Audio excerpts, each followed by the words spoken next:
Shalom, salam sejahtera untuk kita semua. Kembali lagi bersama saya dalam pendidikan agama Katolik dan budi pekerti. Materi pokok kita hari ini adalah Daud sang pemimpin.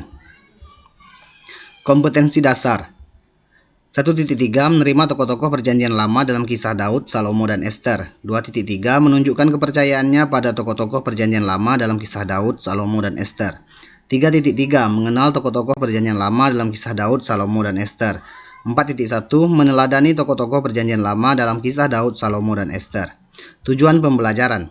Setelah mengikuti kegiatan pembelajaran, peserta didik dapat 1. Mengenal tokoh perjanjian lama Daud sang pemimpin. 2. Meneladani sikap Daud sebagai sang pemimpin.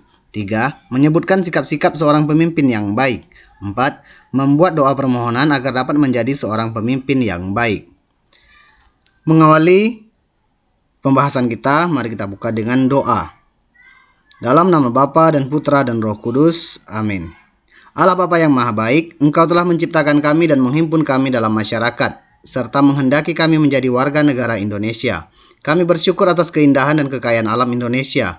Kami juga bersyukur atas keanekaragaman suatu suku bangsa, agama, bahasa, dan budaya yang melekat pada keberadaan bangsa kami, bangsa Indonesia. Sekarang kami akan belajar untuk semakin mengenal kekayaan dan keindahan negara kami.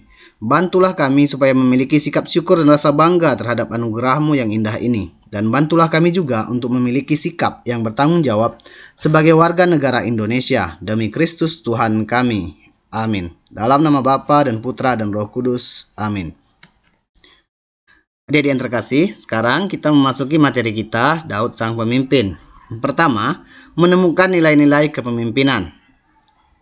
Mari kita bersama-sama membaca cerita yang dapat kita lihat nilai-nilai kepemimpinannya. Pangeran bungsu yang peduli. Raja Sutapermana adalah pemimpin bagi rakyat di wilayah Jati Mandala. Ia sangat disayangi rakyatnya dan disegani kerajaan-kerajaan di sekitarnya. Puluhan tahun Raja Sutapermana telah memimpin Jati Mandala dengan bijaksana. Rakyat hidup sejahtera dan saling menghormati. Menyadari dirinya sudah tua, Raja Sutapermana memanggil ketiga putranya. Kepada ketiga putranya, Raja Sutapermana menegaskan bahwa mereka memiliki hak yang sama untuk menggantikan dirinya sebagai raja. Tetapi ada satu syarat yang harus mereka penuhi, yaitu bahwa mereka harus membunuh seekor anak ayam di tempat tersembunyi, tanpa diketahui oleh manusia. Setelah mereka mengetahui syaratnya, pengawal raja memberikan kepada mereka masing-masing seekor anak ayam yang masih kecil. Si sulung dengan hati-hati membawa anak ayam ke atas menara kerajaan. Ia menyumpal paruh anak ayam itu dengan kain. Ia menyembelih anak ayam itu dengan pisau kecil. Setelah mati, ia membungkusnya dengan kain. Si tengah memilih gudang di bawah tanah sebagai tempat untuk menyembelih anak ayam tersebut. Setelah disembelih, anak ayam tersebut dimasukkannya ke dalam kotak. Sementara si bungsu masuk kandang ayam. Dekat dengan induknya, anak ayam tersebut berbunyi semakin keras seolah memanggil induknya. Di kandang ayam, si bungsu merasa kasihan. Ia pun mulai memikirkan perintah ayahnya untuk membunuh anak ayam di tempat tersembunyi tanpa diketahui oleh manusia. Ia menyadari bahwa jika ia membunuh anak ayam tersebut, ada 5 orang yang akan mengetahuinya. Ayahnya, pengawal, kedua kakaknya, dan dirinya sendiri. Ia pun melepaskan anak ayam itu. Anak ayam dan induknya nampak sangat gembira. Ketika mereka kembali menghadap ayahnya, ketiga pangeran melaporkan syarat untuk menggantikan ayahnya. Si sulung dan si tengah dipuji ayahnya karena telah melakukan perintah ayahnya. Sementara si bungsu diancam hukum gantung karena berani melawan perintah ayah sebagai raja. Tiang gantungan telah tersedia, rakyat telah berkumpul di alun-alun kerajaan, tetapi si bungsu melangkah tenang menuju tiang gantungan, siap menerima hukuman. Raja pun bertanya, "Hai bungsu, mengapa kamu tidak melaksanakan titah ayah sebagai raja untuk membunuh anak ayam itu?" Si bungsu pun menjawab, "Maaf ayah dan raja, hamba tidak melaksanakan titah ayah sebagai raja karena hamba merasa kasihan terhadap anak ayam yang tidak berdaya dan induknya yang kehilangan anak-anaknya. Selanjutnya, jika hamba membunuh anak ayam tersebut, maka ada banyak orang yang akan mengetahui perbuatan hamba, yaitu hamba, raja, pengawal, kedua kakak, dan kini semua rakyat. Untuk itu hamba siap menerima hukuman gantung daripada mengingkari hati nurani dan berbuat tidak adil terhadap anak ayam yang tidak berdaya." Mendengar jawaban tersebut, Raja Sutapermana memeluk si bungsu dengan berkata, Kamulah anakku yang berhak menggantikan ayah sebagai raja, karena kamu memiliki ketulusan, cinta kasih, dan hati nurani yang suci. Kendati tiang gantungan telah disediakan untukmu. Rakyat pun bersorak-sorai menyambut pangeran bungsu menggantikan ayahnya sebagai raja. Mahkota kerajaan pun dikenakan kepadanya. Kerajaan Jati Mandala hidup penuh sukacita di bawah kepemimpinan Raja Bungsu. Nah, ada beberapa kuis yang dapat kita selesaikan bersama. 1. Mengapa Raja Sutapermana memberi syarat kepada ketiga putranya untuk membunuh anak ayam yang tidak berdaya? 2. Mengapa kedua kakaknya sampai hati membunuh anak ayam yang tidak berdaya? 3. Mengapa si bungsu berani menanggung hukuman gantung dengan tidak menaati titah ayahnya sebagai raja? 4. Sikap-sikap apa saja yang kamu kagumi dari pangeran bungsu? Beri alasannya. 5. Tuliskan sikap-sikap yang seharusnya dimiliki oleh seorang pemimpin pada zaman sekarang.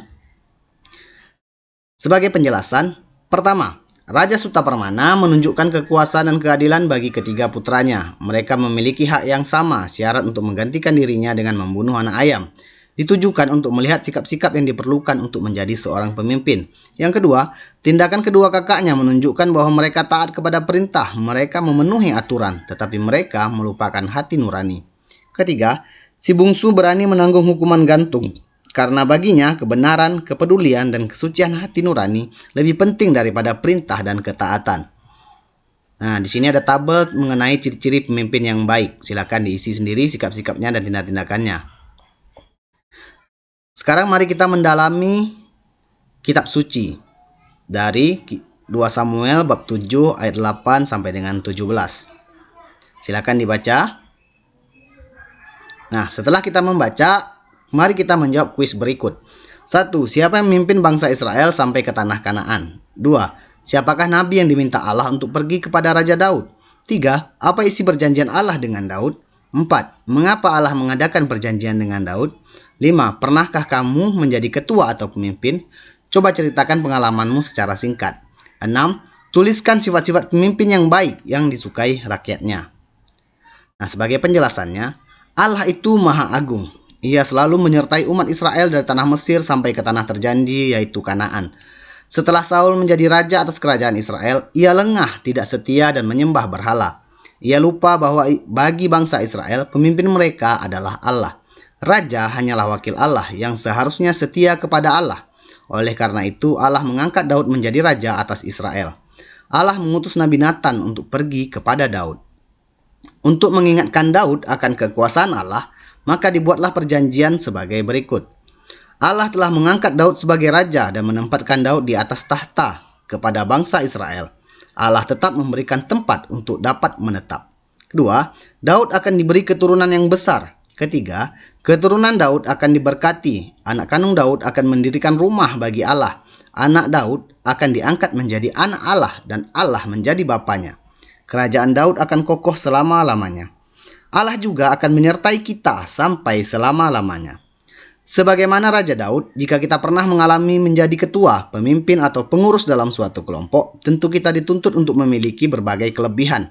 Di antaranya, sifat rendah hati, selalu dekat dengan Allah, bijaksana, adil, mau melayani, dan menjadi teladan bagi yang lain. Ingat ya, pemimpin atau raja yang baik merupakan lambang kehadiran dan penyertaan Allah di tengah umatnya. Kesetiaan rakyat dan para pemimpinnya kepada Allah akan membawa suatu bangsa untuk merasakan kehadiran Allah yang menolong dan menyelamatkan. Nah, sebagai evaluasi ada beberapa pertanyaan. Pertama, bagaimana pengalamanmu selama berada bersama orang tuamu? Kedua, sikap-sikap apakah yang seharusnya dimiliki oleh seorang pemimpin? Ketiga, apakah janji Allah terhadap Daud? Sebutkan. 4. Apakah sekarang ini Allah tetap menyertai kita? Jelaskan. 5. Apakah kamu merasa Tuhan menyertai hidupmu? Dapatkah kamu menyebutkan contoh pengalaman itu? Nah, adik-adik yang terkasih, sekian dulu materi kita. Semoga dapat bermanfaat. Terima kasih, Tuhan Yesus memberkati.